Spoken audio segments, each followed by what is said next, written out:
I'm Justin with Quality Insulation. This is Cody with Owens Corning, and this is the most commonly asked questions about AeroBarrier.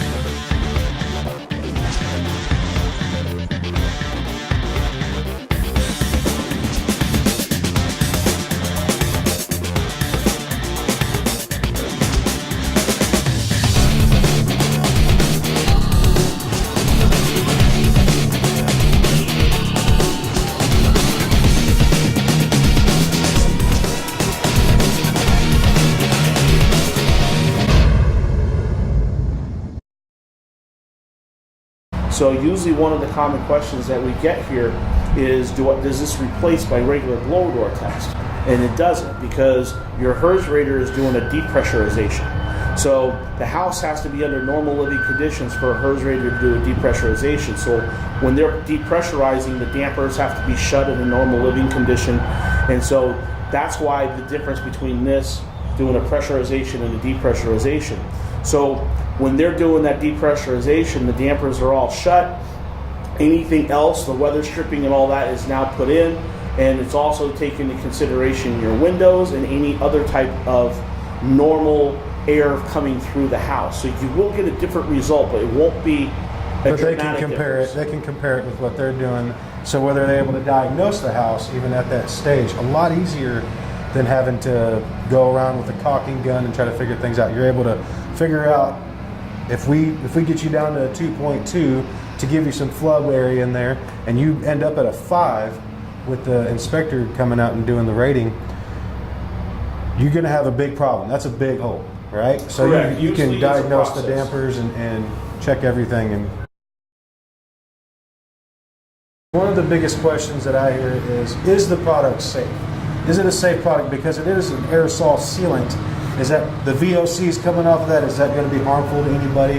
No, so there's low to no VOCs. Actually, the product is Green Guard certified. So we've done EPA testing as far as being able to go into the house. So as the house is being sprayed, of course, you don't want to be inside the house as the mist is going through. You do want to wear some type of respirator, no different than if you were painting or trying to texture a house. You don't want anything really going in your lungs, whether it's low VOC or no VOC, right? So you still have to do that, those type of safety precautions. When the house is done being air sealed, we do lift up the window so the product will come out as it's being pressurized. Just so keep that the fan on and it just blows into it the out. atmosphere. And so we've done extensive testing, EPA testing, to make sure it's okay for the environment. And there's been no issues with it there as well.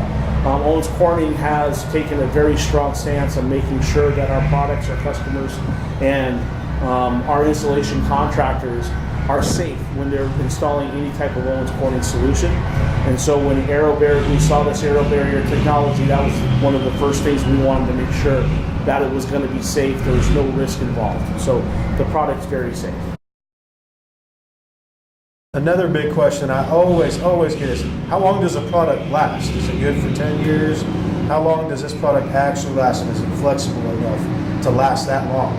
Yeah, so we took this product, sent it into our labs. We did the ASTM 50-year testing on this product. So we brought it down to minus 80 degrees, and we went up to as high as 130 degrees in temperature.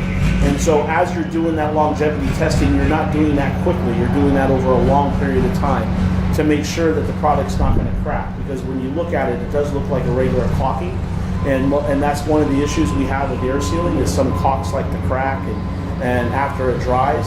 Well, this product will stay flexible once it's there, and it's passed all the longevity testing that we've done through the ASTM standards. So as long as this house, because as your house expands and contracts when it gets hot and cold outside, so your house is going to shift, it's going to move around. So and it's a valid question: is it going to stay flexible, and is it going to stand for the long period of time? And the answer is yes.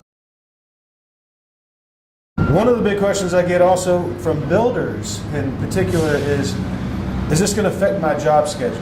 Is this, because we're coming in right after first tape, is this going to affect when I can do the texture, when I can come in and do all the other things in my house? What's the answer to that one? Well, the way we've been seeing it is it's not going to affect your construction schedule. What this could probably do is probably improve your construction schedule. Because if you look at the process that we've been going through on air sealing tight homes in the last 5 years, when the air change requirements have been coming down, well, usually you're going in there, you're doing backing, you're doing your stage 1, stage 2 poly seals, your inspectors coming in, looking at everything, and either they have to do a correct and proceed or correct and re-inspect. So when you're looking at all those, and the many times that you're going out, and let's say something gets missed, and you have to go back out and reschedule the contractor to come back, then you have to go in and bring the inspector to come back if it's correct and re-inspect. I mean, all that takes time. The biggest issue that we have right now in construction is labor.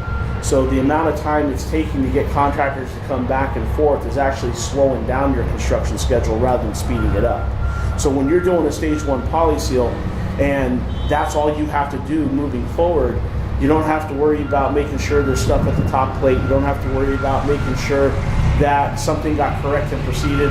If the HERS rater know that this product's being installed, then they're going to know that those things aren't going to be as effective or need to be done at that time because they know that it's going to be air sealed once it's drywall. Hey guys, thanks for watching. Don't give us a like, and if you got any questions or comments, please leave them below. And don't forget to subscribe for all our latest videos on air sealing and insulation.